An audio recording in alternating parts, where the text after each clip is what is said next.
You've mentioned World War III already. It And started. It started.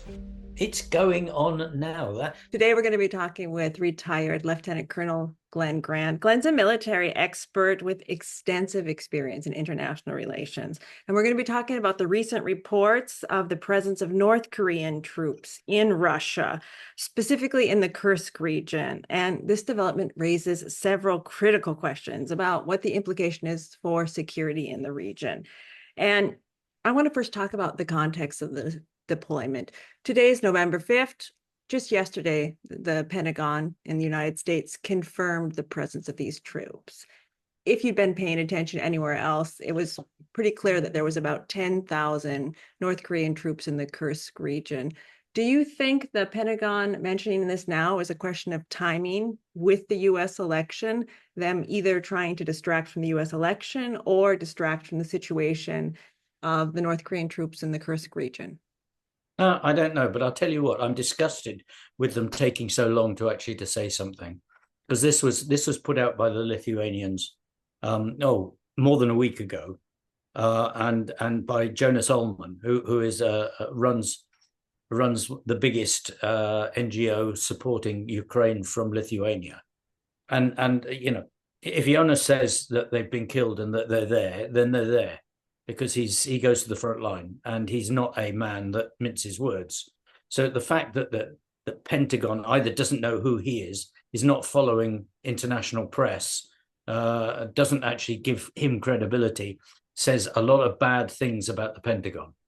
And they need to get their act together, because the rest of us in Europe knew full well that they were there, that they'd been shot, that one of them had been captured, and it's all over the social media. So they're just making themselves completely foolish by saving it till now. Now, what their reasons are, I have no doing this. I have no idea, but it's stupid.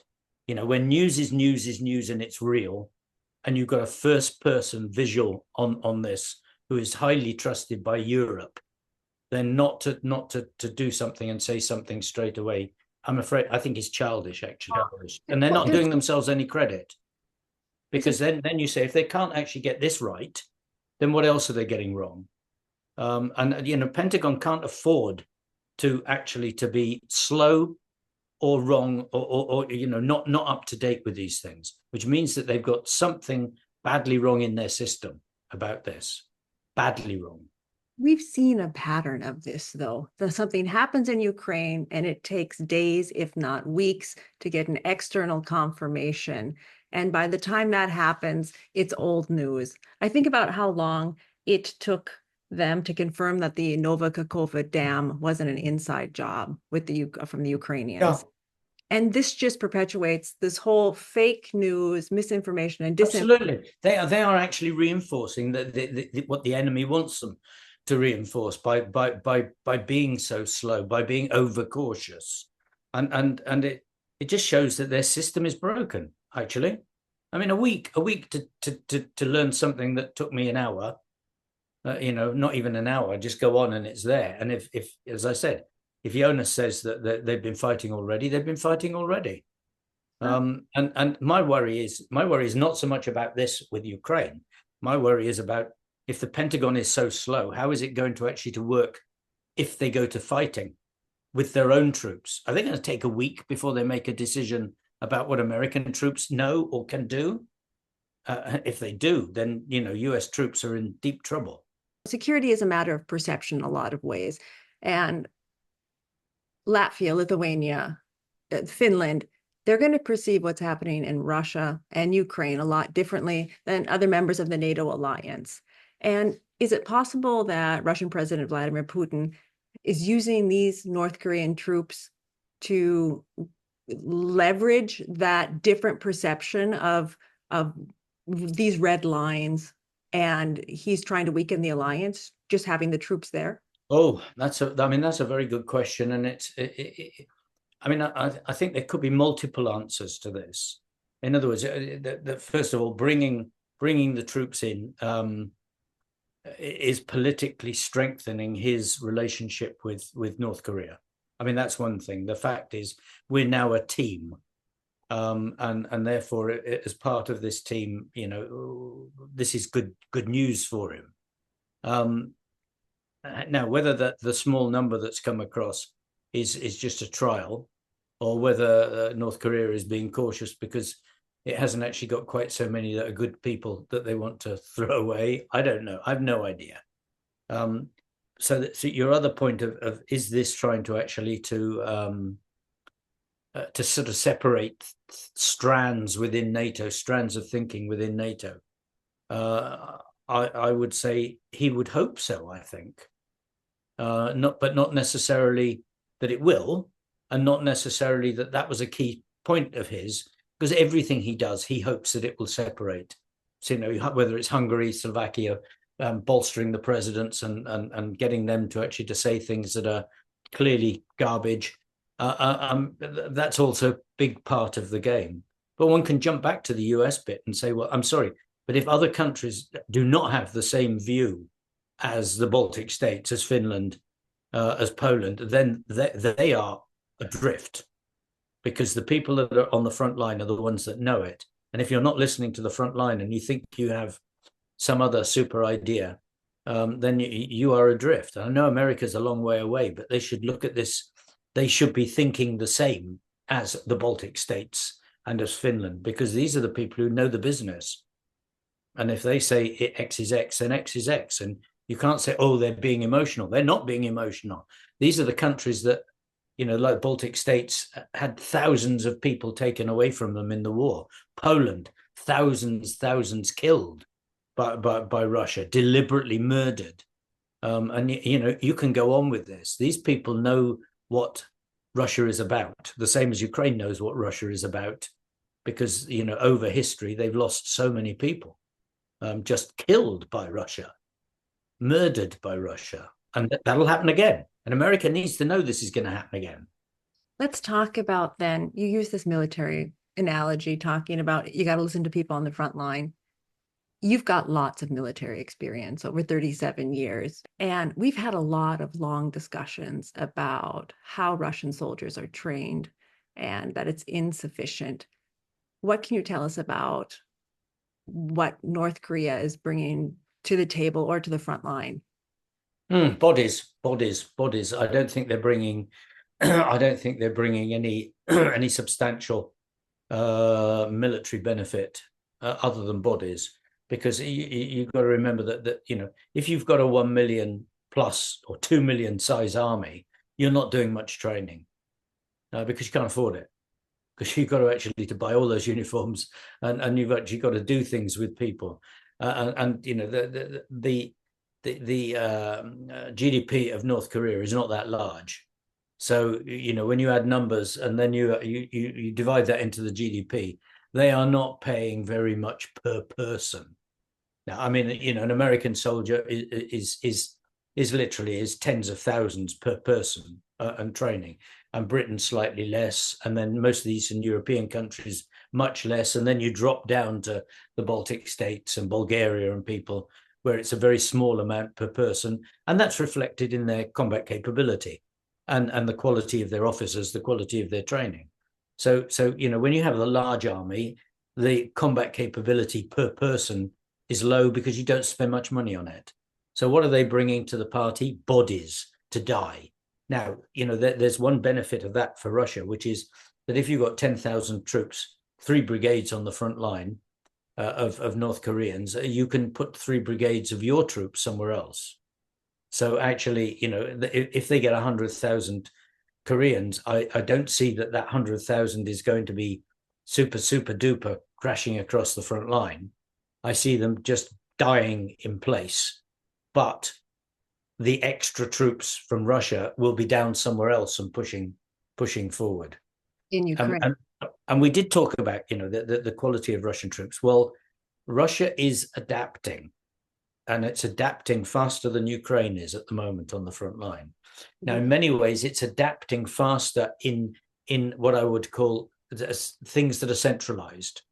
So it's adapting faster in its use of drones, in its electronic warfare, and even in its doctrine of use of tactics. But the soldiers that are coming forward to use those tactics are not themselves better trained. They are still They are still, Uncle Vladimir given a rifle, go forward and die. So, but the use of them is becoming much more sophisticated. They're taking much wider attacking areas. They're sending them forwards in ones and twos to try and break through the line, which is actually relatively easy in many areas because the frontage for some of the Ukrainian brigades is huge. But so they put 2, 3, 4 there, find a space, reinforce it, cover it with drones, reinforce it with more soldiers, and push on again. And they're doing that. And Ukraine has not yet been able to develop its doctrine sufficiently well to use drones to stop that happening, and hasn't got enough people in many areas to also block it with humans. And we're not into the Chinese robots yet, although there are now increasingly on both sides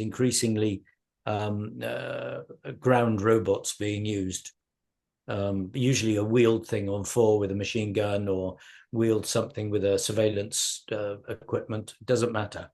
But the front line is changing, and the battlefield is changing, and the Russians are adapting quickly to these changing conditions. We're almost at 3 years of war. In February, it'll be 3 years. When did you see this change really pick up? In the last 6 months, last 12 months? I think the last 6 months is it, but it's been a gradual change because we started the war with few drones, then drones became that lovely word, ubiquitous, all over the place, as we would say, rather than just everywhere. And then there's been a professionalizing, if you want to call it, an adaptation of how those drones are being used. Then somewhere, I don't know, a year ago, I suppose, maybe a bit more, artificial intelligence started creeping into the use of the drones. Electronic warfare changed so that people, because people were having their drones tracked, and where their guidance came from was being tracked. So now what we've got is you've even got Russians now using a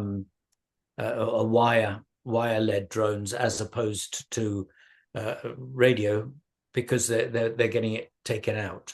Okay. So the next, what are the next steps? Well, the next step is obviously artificial intelligence all the way, which means that you can't track where it came from because there's no output. It will just go. It will detect. One assumes it will detect the right vehicle. Once past a certain point where you know your troops are, then once it's past that 2 minutes of flight, it knows it's on the other side, and it then picks up the required level of target and duly goes down. Which, of course, if there is a required level of target there, sometimes there isn't. Sometimes there's much more than the drone can handle. And then how do you know that if you're not talking to it? So there's all sorts of, there's many more technical developments yet to come. But what is interesting is that the Russians are making those technical developments effectively as fast as the Ukrainians are, if not faster. So Ukraine is often, some of the Ukrainian units are often on the defensive as far as drone warfare is concerned, not necessarily just attacking. What have you been hearing now? Because I can remember the first winter of the war, it was talking about the fields and the freezing and tracked vehicles and the mud that would stop things. Is that still as relevant, or have we? Oh yeah, totally. I mean, the natural shit of warfare is exactly the same as it was before. Cold is cold, mud is mud. You need Wellington boots, not your army boots, because they just get saturated. And you get trench foot. I mean, trench foot and hypothermia are there just as much now as they ever were, even in the First World War. So, and drone warfare doesn't change that, because you still got to have warm hands to get a drone off the ground. They don't look after themselves. So you've actually got to have the warm kit. And if you're actually defending and holding a trench position or something, then in the next couple of weeks it's going to get really shitty again for both sides. There's been periodic examples of rockets flying into NATO countries. One example was a Ukrainian rocket actually landed in Poland, although they thought it Yeah, for Russians. yeah, they lied about it. There there are examples now occasionally of drones flying in to NATO across Yeah, well, NATO. a drone went into Latvia a few weeks ago and flew around and then crashed into the ground. Thankfully, not killing anybody, but it wasn't far from a village, so it could have done. Because it was an explosive. It was an armed drone, and I think someone told me. I have no.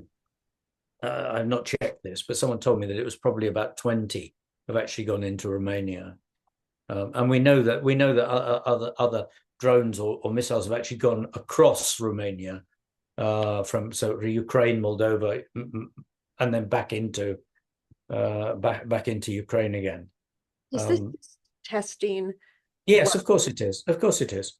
Of course it is, because they want to see how far NATO will go, and at the moment NATO is not going anywhere. So, but one could argue that leaving this as it is okay, because it's not actually doing much damage in terms of stopping things that you want to stop, that they want to stop. But there does become a point where someone has to say, "Up with this, I shall not put." I don't know what that line is. I don't know what the appetite is for accepting Russia attacking people's countries, which they are. I mean, remember, it's not just the rockets and drones. Remember the pipeline. Sorry, the lines, the electric lines between Norway and Svalbard have been cut. that's right. They cut And also optical yeah, cable. and I don't know if you know, but I mean, 2.5 years ago, uh, Russia was trying to build a forward operating base inside Ireland because they got a lot of land in the embassy, and they wanted to build a big underground base. We don't build a big underground base for an ambassador and 12 people. That's a forward operating base, which is there for fighting. So if they were trying to do that for Ireland, that's a major thing. That is an act of war. There is no question. Then don't forget helicopter bases they tried to put on the islands outside of Finland. So when you add all these things together, we have been comfortably under attack for 8-9 years. I don't know whether this is just ignorance, whether it's cowardice, or whether it's just gross stupidity on the part of our politicians. But I don't get the feeling that there's a great amount of intellectual thought going into what's going on against the West by Russia. And my reason for saying that is because now three or four of the heads of security services have come out public, and they don't normally do that, which means that they are frustrated with their own politicians. So German, British, head of CIA, so when these people speak like that and say, this is what's going on, you're in trouble. Does this have to do this lack of reaction from the countries that are being affected have to do with the way politics is changing, where election cycles are affecting how countries cooperate? Yeah, NATO's been dragging its feet to react to drones coming into Western Europe. However, maybe because of the US election, they were reluctant to react until after things get battened down there and they know what their future is. I mean, we can't deny that who's in charge of the US is affecting NATO. Yeah, I mean, of course it does. I mean, the fact that the US can say to other countries, you can't do this, you can't do that. I'll just remind you that Article 8, that you can't do this because if you do something that affects other countries or brings them into war, it's not acceptable. That is Article 8. Now, but Article 8 can be taken in reverse, which is that if you don't do something and that brings you into war, the act of negligence or a decision not to do something is also against Article 8. So it's both positive and negative. And at the moment, we're in the negative stage where the act of not doing things is bringing us closer to World War III. Well, we're in World War III, but it's bringing us closer to the combat side of World War III every day. Okay. But your point about politics is interesting. I mean, because very few people realize how deeply infiltrated the West is by Russia and by Russian money, and it is. I mean, they've been buying up politicians for years. They've been, using money to identify weaknesses all over the place, but buying up media, buying up journalists. I mean, you've only got to look at the American press to realize that some of them are deeply bought, because every line that comes out from them is pro-Russian, and is from the Putin and the FSB playbook. But Europe just doesn't seem to have grasped the depth of this. And one of the problems is that, of course, the very people who should be actually doing something about it are the people who are bought. Witness Hungary. Witness the president of Bulgaria. So if your leaders are bought, they are not going to actually to do anything about the fact that other people in the country have been bought. On the contrary, they're going to get them working for them, and that is then trying hard for state capture, which is exactly what Putin wants in USA, is state capture, and he's got close to it, and is exactly what he maybe got close to in UK at one stage, but has won in Hungary, Austria, Slovakia, Switzerland to a degree. So he's a happy boy and he's winning. So you won't get those people. You won't get those people doing anything about this as politicians. So the ones who are shouting, the Baltic states, Finland, head of the EU, they are voices in the wilderness because the Americans are not listening to them. Boris Johnson, Brexit. There is enough evidence that Russia played a huge role in the Brexit campaign, which of course weakened the European Union and the whole idea about alliances and partnerships. And Johnson has been now, in the last 3 years, coming back to Ukraine. Should Ukraine be careful with Boris Johnson? That's a very good question. That's a very, very good question. I mean, he is considered by many to be totally untrustworthy. His wife was heavily involved in the Russia-UK parliamentary organization, and there's no question that at the time, many conservative politicians were taking, let's be polite and just say, support from Russian businesses and Russian oligarchs. I won't go as far as say bribes. Now that my gut feeling is that much of that was not malicious. It was a combination of greed and stupidity. But you're right about Brexit. Brexit was clearly a great success for Russia, and has weakened Britain vastly, financially and in many other areas of life.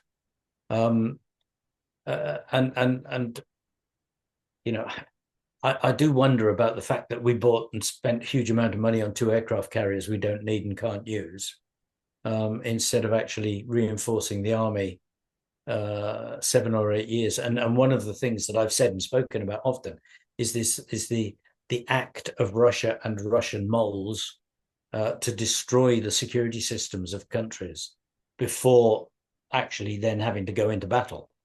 And this has happened clearly. I mean, Bulgaria is probably the best and greatest example after Ukraine, because Ukraine was destroyed in 12 and 13 by Russian moles in the system.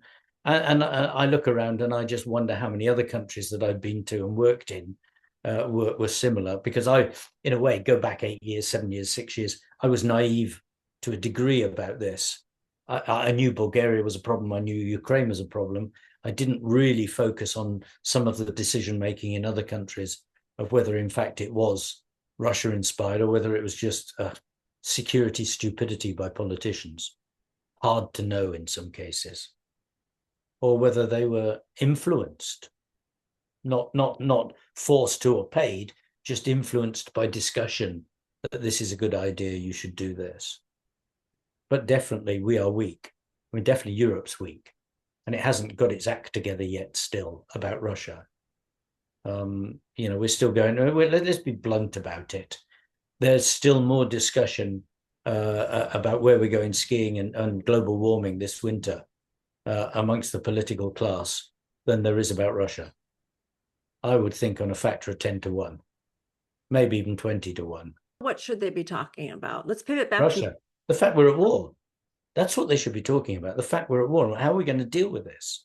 What measures are we going to put in place to make sure we're safe? How do we actually deter Russia? Not with a thin little number of people in Estonia and Latvia and everywhere else, because that's not going to do anything. They'll be outmaneuvered by numbers of drones. But you know, the whole problem of fighting Russia and the possibility then of a follow-on from China, fighting Russia reinforced by North Korea and Iranian missiles and Chinese technical support. I mean, you know, we've been lined up against. We're not even being lined up. We are lined up against. This is working now. Technical support from China, ammunition and stuff from Korea, missiles from Iran. And we're treating all these things like they're not happening, like they're not connected, like they're not connected, which they are. I mean, you know, we are. The West is lined up against, and they're being supported in some ways by Turkey, supported by Turkey, supported by India, supported by Brazil, supported by, you know, other countries who want to be involved on the other side. And most of that, I'm sorry, but most of that is guided not by anything to do with Ukraine, but by hatred of the USA. Let's be clear about it. It is hatred of the USA and all it stands for, and hating its success, because the more that USA becomes successful, the more it shows up India, the more it shows up Brazil, you know, countries that should be successes themselves and they should be dynamic and successful, but are not. Most of them hate America because they're shown up, and that's not going to go away, I'm afraid. Well, North Korea has been working against the United States and the West for a while. Yeah, a long time. Yeah, I'm preparing for something. But there was a big gap. They participated in Vietnam. They supported North Vietnam in the 70s. In the 80s, it was training soldiers in Africa that shared a little bit of their ideology. And then there was a break. What is different now about their participation in the conflict in Russia against Ukraine? I think this is multi-complex. I mean, one thing is that North Korea, or Kim, sees the opportunity to get back at America as a proxy through supporting Russia. I think that's one thing. I think the second thing is that whereas they've probably been totally governed by China to not do things in the last 20 odd years, you know, because I mean, they can't survive without China and Chinese support. Let's be blunt about it. Whereas now, maybe, and I can't guarantee this, but maybe China is a little bit more lax about working against US and working against the West at the moment. I don't see them. I mean, they're not stopping North Korea doing this. They're not stopping. And if they're not stopping them, it means there must be some tacit agreement that they can continue doing so by China. And a couple of people have said, oh, China is really unhappy about this. And my view is, well, no, because if China was unhappy, it wouldn't happen. So China is not unhappy.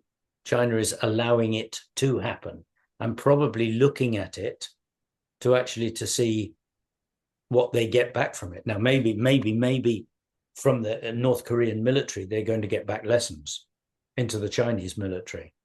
There are all sorts of things that China would like to see of on drone technology. Maybe they're hoping they'll capture a few drones and they get a bit more drone technology. Although, to be blunt, most of the drones that are flying on the Ukrainian side are at least 70% Chinese parts. So they're not going to get that much back.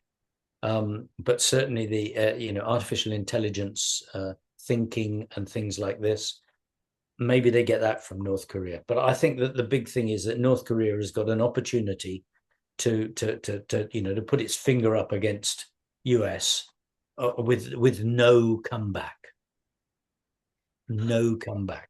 I was going to ask you what the long-term implications of North Korean troops in Russia would be, but you've mentioned World War III already. And this is something that people have been very afraid of would start. It started. It started. It's going on now. The fact that North Korean troops are there, in other words, people are lining up against us, says it started. For the simple, as I said, for the simple reason, if North Korean troops replace Russian troops, Russia can do something else. Use the expression us. And I'm afraid a lot of people still don't see Ukraine as something they can As us. As us, yeah. But they should do, because it is. It's our front line at the moment. And those are our, in a way, those are our brothers and sisters dying, however you look at it. They're in my case, many of them are personal friends.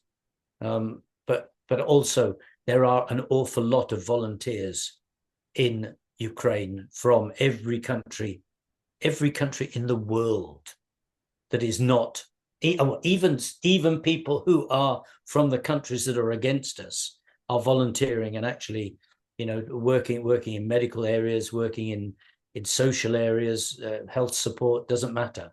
So there are a lot of people who do see Ukraine as us, and of course have given their lives for it. I mean, we had an American die only last week, and there will be more, because there are a lot of Americans who are in close and fighting, or doing rescue work inside the gray zone and pulling people out from villages that are being destroyed. I can remember conversations about if there's any retired F-16 pilot that'd like to come to Ukraine, let me know. Is that who's flying above Ukraine right now? Do we have foreign? No idea. What the F-16 do? F-16s are being used for, apart from one or two very clear things that have happened, is totally secret. I can't even judge how many flights they're doing or anything else. This is very difficult because they're still using the old aircraft. And in fact, just before I came on here, I was just looking at some bombing being done by one of the old MiGs, which means that those are still going now. Whether that is because F-16s are not being used because of maintenance issues, because of pilot issues, because of saving them for a bit more defense later, I have no idea. Or whether they're just being used in secret, even don't know. It's because it's not public. Tell me about MiGs bombing. No, just fly over the top and drop something. Let's be blunt about it. It's that sort of aircraft. But they can, and they do. And the technicians have got the engineers have got very, very good at also underslinging Western weapons under Soviet aircraft. And so they're becoming much more multi-purpose than they were. And I'm assuming that as long as Syrsky, the chief of defense, hasn't stolen all those technicians to be infantrymen, which he has been doing recently, that some of them will continue to improve the capacity of every aircraft that they have. What do you see as the big change between Zaluzhny and Syrsky now? Oh, it's huge. Zaluzhny was I'm going to say a soft Soviet version. Technically, his thinking was still fairly Soviet, but he has a deep love for his Ukrainian fellow soldiers. So he was very, he was always unhappy at losses and things like this. But Syrsky doesn't care about soldiers. They're like Russia. He's got the Russian head. They're ammunition. When he asks for things, he just asks for bodies. He doesn't even think about whether we can win this war technologically. In fact, he keeps making decisions left, right, and center that actually destroy the capacity of the technological development. Many of my friends actually say that they think he's working for the other side. I think it's just for him, how to fight is in the Soviet way is religion. And when you have religion, you don't suddenly change religion halfway through. It's it's everything in front of your eyes, and you just keep regurgitating the religion and believing it in as it is. And you will remember in 2018, I coined the phrase, a small Soviet army can't beat a large Soviet army. It is interesting that that phrase is now being regurgitated by a lot of people who are saying that we have to change, that it was a mistake to take away Zaluzhny. Whether that's true or not, only history will tell, but it's certainly, he was very tired, and not and no surprise there, really, after after length of time and what he'd been through. But we still need someone who cares and loves for people in charge, because this is now a citizens' army. It's not a regular army anymore. This is most of the middle order levels, brigade commanders and downwards, were civilians a couple of years ago, some even a year ago. So these people are civilians in their head fighting Russia. They are not hardened soldiers, narrow thinking soldiers anymore. They're they're IT people. They're everything from priests to biotechnologists on the front line. No, but can that be helpful? Is in Well, terms of to have those people thinking, people that are maybe a little bit smarter on their feet, or do you really? Well, no, I mean, this is the army you've got. This is the army that can win. You can't win with a regular army against the Russians because it's not clever enough. You don't get biotechnologists coming into the army to fight as infantry soldiers. Rarely, it might happen. But now you've got lots of people. You've got battalions with 3 or 4 PhDs in the battalion, and those people are capable of looking at the problem of things like drone development in a fundamentally different way from a normal military battalion or troop. It fundamentally strengthens the tactical level, but you've got to train them properly in the military arts as well. That is not being done enough. I mean, Sirski just said this week, we need to think about moving the training from 4 weeks to 6 weeks. Well, no, we need to be thinking about getting it out to 10 or 12 or minimum. I mean, the minimum for a recruit in most countries is 14. So, if it takes 14 to go through everything for a normal recruit, then 4 is not sufficient for the mental military adaptation. You don't have enough time to learn all the technical drills. I mean, you do 14 weeks as an infantryman. That's the basics. Then you go away and do the infantry training, which is probably another 19 or 20 weeks in most Western countries, because you need to learn all these technical activities. And this is giving the Russians this huge advantage all the time, because of the lack of the technical skill on the Ukrainian side. Yeah. I say boys learn fast. That's one thing. Girls, and the second thing is that there is no lack of courage and solidness on the Ukrainian side. They've got something to fight for, though. I think that's the difference. They've got lots to fight for. Yeah. And North Koreans haven't. I interrupt you there when you said boys, they learn fast. I said girls can too.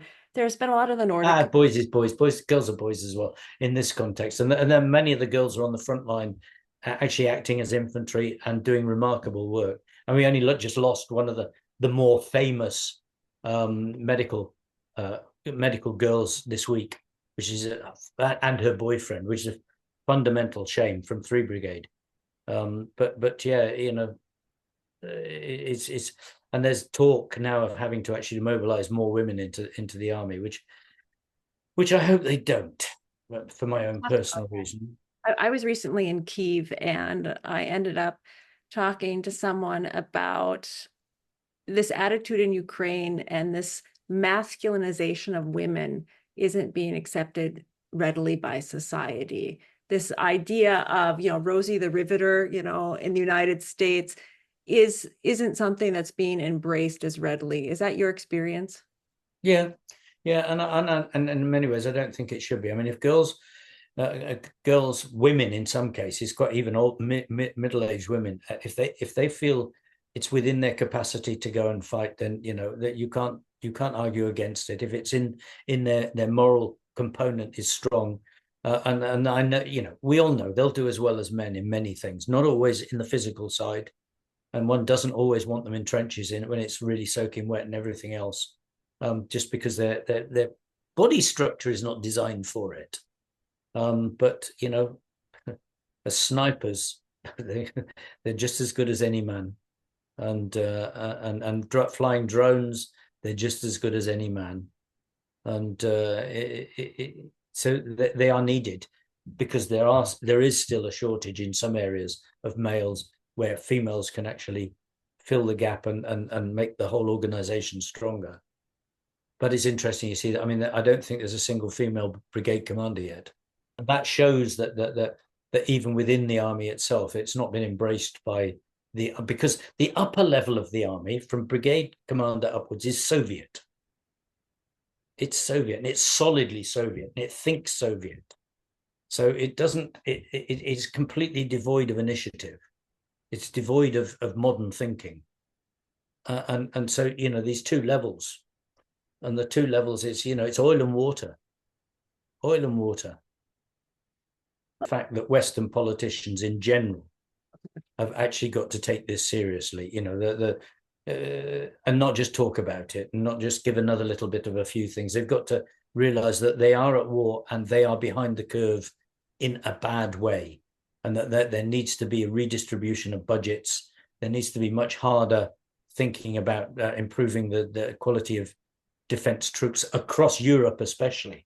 Much, much greater cohesion than we have at the moment. I mean, we're still bumbling along on our own little worlds. There is no European defense. It doesn't exist. And it's not even properly thought of. No one is taking charge of it. No one is doing anything to make it work.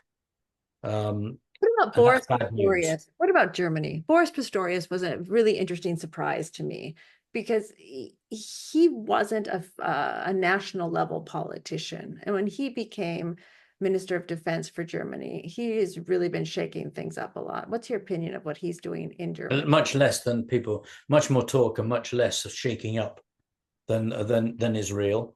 And secondly, Scholz is the block on German being ready to fight a war, on Europe being ready to fight a war.